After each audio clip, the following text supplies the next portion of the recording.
Hey, I'm Scott Horton here for the Future of Freedom, the monthly journal of the Future Freedom Foundation at fff.org/subscribe. Since 1989, FFF has been pushing an uncompromising moral and economic case for peace, individual liberty, and free markets. Sign up now for the Future Freedom, featuring founder and president Jacob Hornberger, as well as Sheldon Richmond, James Bovard, Anthony Gregory, Wendy McElroy, and many more. It's just $25 a year for the print edition, $15 per year to read it online. That's fff.org/subscribe. And tell them Scott sent you. All right, you guys, welcome back. I'm Scott Horton. It's my show, The Scott Horton Show. Same as always. Next up is Matthew Harwood. He's a senior writer and editor for the ACLU and a regular writer for TomDispatch.com, which means we run pretty much everything he writes at antiwar.com as well. You know how it works under Tom Englehart's name there. The latest is, I think it's on the site today, in fact. The fear of lone wolf terrorism rises. Welcome back to the show, Matt. How are you doing? I'm doing well, Scott. How are you? I'm doing real good. Appreciate you joining us today. Anytime. Yeah, good. And so, yeah, you're right. The fear of the lone wolf is certainly rising. I think part of it is just because the war on terror has gone on for so long, and it seems like we've gotten off pretty lucky, actually, in terms of retaliation for the amount of violence our government has been dealing out lately. And then especially since the war in Syria, it seems like that's a place where more Westerners many more have gone than ever went to go, say, fight with the insurgency in the Iraq War or something like that. And so, there's just kind of little ones here or there. You're telling me here not to worry.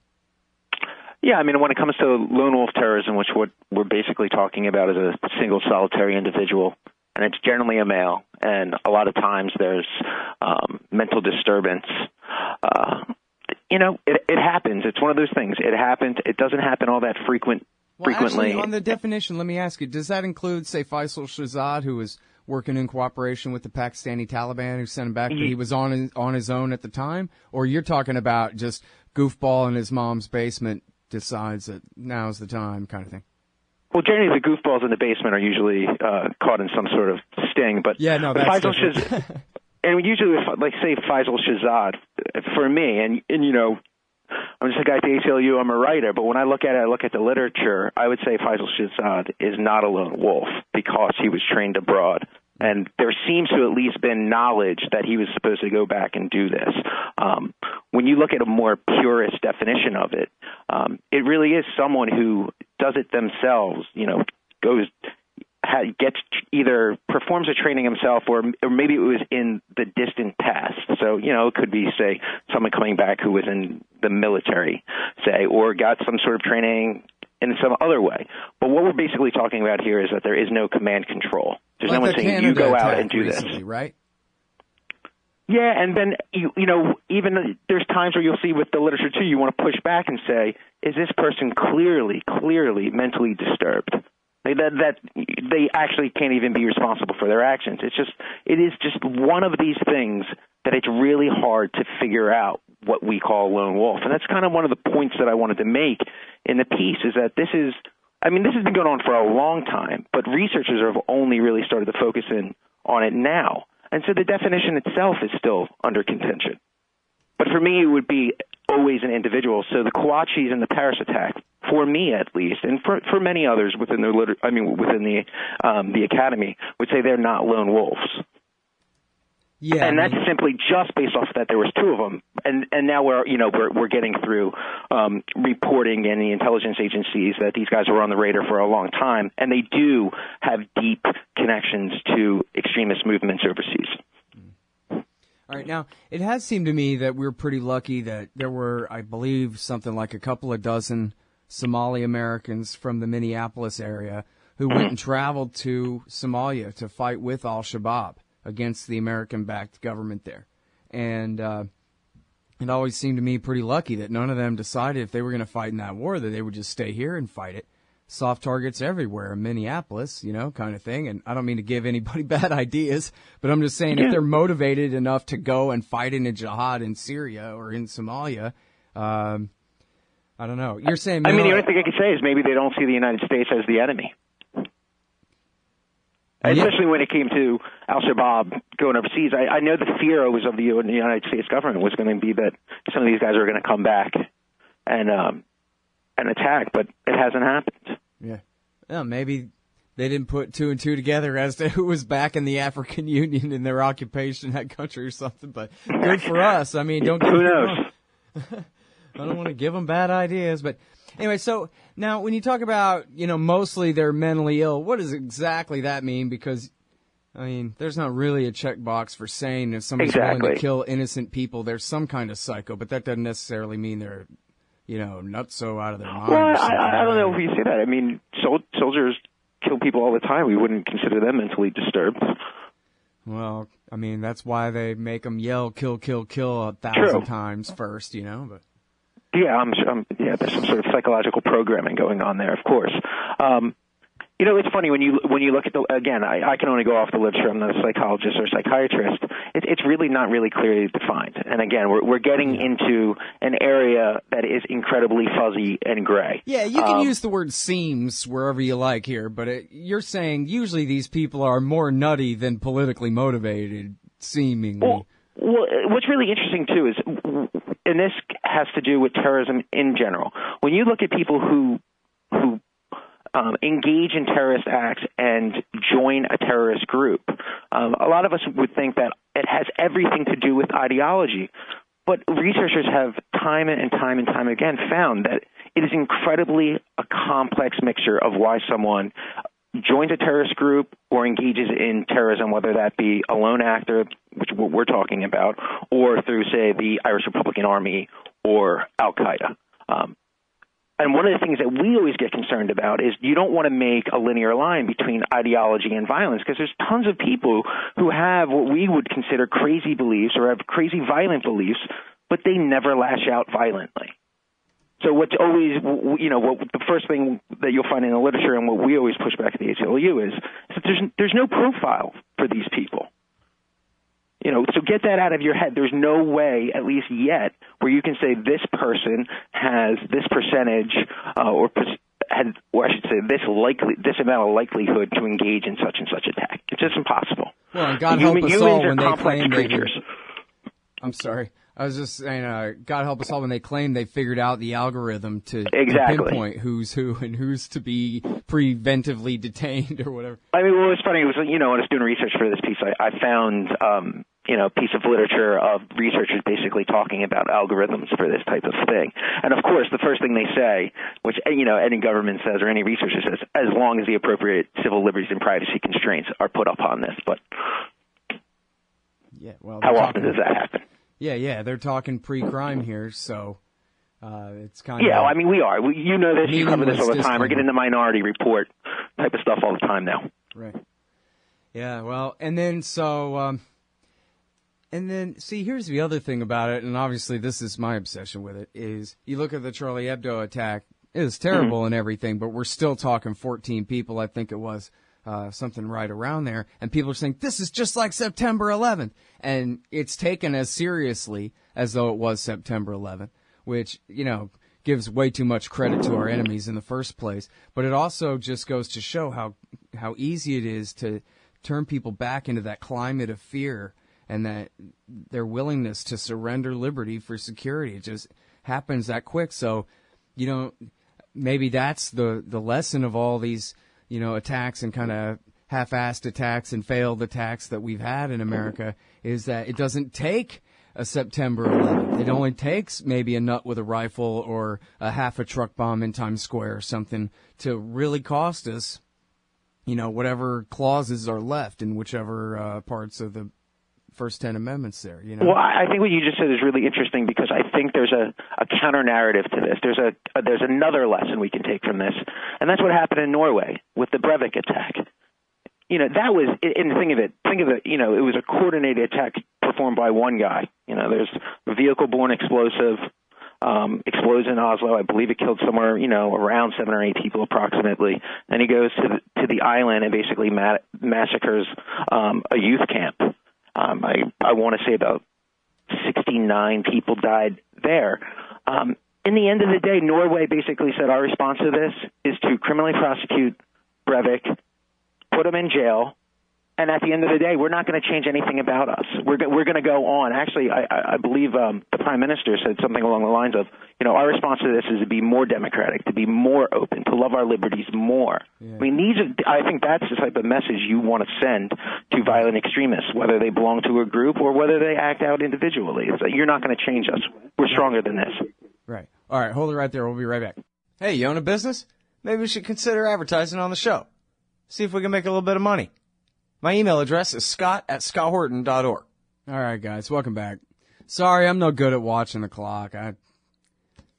Poor Matt. I'm talking with Matt Harwood from the ACLU. Man, you were saying something really great there about how in the aftermath of the Nazi, white supremacist perpetrated massacre in Norway, their reaction was, ain't going to work on us, pal. And then they pulled that off. They did that. It didn't work on them. Yeah, as far as I know, no new security type of legislation was passed. I'm not even sure any was offered. And so you always have to say, can you imagine if something like that happens here? I mean, generally, one thing we haven't really spoken about yet is that, a lot of times lone wolf attack is a stand-in for Muslim. And that's just not true, especially in the United States. At least since, if we can take pre-9/11, most of the attacks were generally perpetrated by from the right. It was mostly a right-wing phenomenon. And then post 9/11, there's the mixture of what would be considered, in the literature, anti-government, also extreme right-wing, which is generally anti-Semitic or white supremacist. And then there's the al-Qaeda ideologies.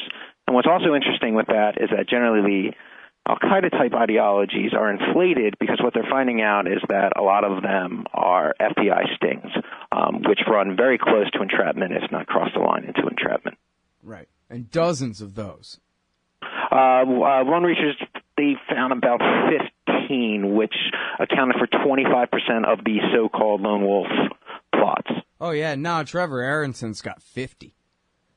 Oh, yeah, no, but this is, I think, 2001, 2013, and remember, what we're talking about is just lone wolf. Oh, I see. That I'm talking about, so not the broader right, yeah, universe. A lot of these entrapment So, like, cases Newberg, Sting, stuff wouldn't even come into this because there's about 3 or 4 guys involved in that. Right, yeah, I see what you mean. All right. So, I mean, the latest one probably, we don't know enough yet, but would be the Christopher Cornell thing in Ohio. It's always weird to say that and not think of Soundgarden, but we're not talking about Soundgarden. And that was a gentleman who apparently was going to set off pipe bombs around the Capitol and then kill members of Congress as they fled out the building. Mm-hmm. Still, I'm fascinated at a government acting like they understand that the purpose of terrorism is to provoke an overreaction, and so the smart play is to not overreact, but to be a grown-up about it for a minute, even when something horrible happens. I mean, again, like you said, this guy, he massacred an entire camp full of kids. 60, 70 kids he killed. And yet, no matter how horrible it was, they refused to exploit it, basically. That's another way to put it. They did not cynically take advantage like the Americans who, as I like to say, might as well have done 9/11 as an inside job because of how cynically they exploited it for every last bit of extra power and extra war that they could get away with taking and launching. And so, but I would agree. I mean, but it doesn't, as you're saying, it doesn't have to be that way. It doesn't have to be that. I mean, it's not even. It doesn't have to. We're not even talking theoretical here. We have an example of it. Like, this is the way you handle these type of things. Right. I mean, and even think of Norway. Norway. I mean, their society. He wasn't even. He's not going to jail for the rest of his life. I mean, he was sentenced to, I believe, 21 years because that's the maximum sentence in Norway. Wow. Now, when it comes time where it's near 21 years, they can keep him if they think he's still a threat. And apparently he's trying to form some sort of fascist party in prison. So, maybe they're going to make the designation that he's still a threat. They might be underreacting a little bit there, don't you think? Well, I mean, again, it's not that they're just going to open up the prison gates at 21 years, they're gonna revisit it, and if there is a continuing security concern, then they can keep them in. Yeah. But what again, it's just another interesting thing, the difference between the United States and other cultures and other countries, especially when we have the problem of mass incarceration and sending people away, almost for the rest of their lives for ridiculous things such as drug crimes. So, I mean, again, it's always interesting to do some kind of comparative analysis between, how we act as Americans, or at least our government acts, and then what happens overseas, generally, usually in Europe. Right. Well, back to the algorithms. Can you talk to me a little bit about who's claiming that they can solve this problem? These are the people who... You know what? I don't even have the research in front of me. I didn't even quote in the thing, but I can certainly send it to you if you're interested in it. I don't know if it has any traction. It's just one of those things where, of course, when there's something... It's the normal thing, and again, it's something you probably cover all the time. It's a Homeland Security industrial complex. And, if there's money to be made, there's going to be researchers who are going to stand in to make money for it. Yeah. I mean, who knows? But the only thing I can say is, from the way I use the Internet, and I'm sure the way you use the Internet, there would be red flags probably all the time on what we look at and what we surf. And this gets to the point where you have to warn people to really, be vigilant on this type of stuff, is because there's tons of false positives. And again, this comes down to what we were talking about before with profiling. There's no way to profile people who are going to commit political violence. It's not going to happen. It's such, an exceedingly small amount of people do these type of things. Right. So there's just really no way of doing it unless you're comfortable with ruining people's lives to do this. Right. Well, and as you say in the article, too, if you really want to stop somebody who's dangerous in this, that, or the other community, the way to do it is have it where the average people don't consider the police their occupying army, enemy, oppressor, but actually officer-friendly on the corner who they might be willing to talk to. Hey, I think Jimmy is getting serious about using that AK on somebody. But people would just as soon not go to the cops or have anything to do with them. And obviously, especially this is a problem in Muslim communities where obviously they have a huge incentive to distance themselves from anyone who might do anything crazy at all and be the first to naturally want to say, hey, we have a problem with this guy. But if the cops are treating them all as enemies, then who wants to have any part of that, Well, I mean, the one case that I think is the extreme case that I highlight in the piece is Reswar Furtis, who was clearly mentally I mean, he was literally, by the time of the end of the sting, wearing diapers because he was so far gone. But this was a young gentleman who the FBI entrapped into concocting a plot of flying what they quote unquote called drones. Or unmanned aerial vehicles into the Capitol and the Pentagon. They were basically just small, makeshift, remote-controlled airplanes. But what's really interesting here, and which completely destroys any trust, the various American Muslim communities can have in law enforcement, is that this was clearly, again, someone who was coming undone. And what should have happened is there should have been an intervention, and the kid should have been given to physicians or some sort of community that could help him out, rather than create this terrorist conspiracy that didn't exist. And again, what was always interesting about this is that they called him a lone wolf. He was not a lone wolf, and one of the things he was charged with was conspiracy to commit terrorism. So once again, I mean, you have the idea that the definition doesn't, that the law enforcement is taking advantage of this definition or this phenomenon, right? Rather than really concerned about making sure that it's defined properly and that we come up with some sort of solutions to it. Right. They just like saying wolf.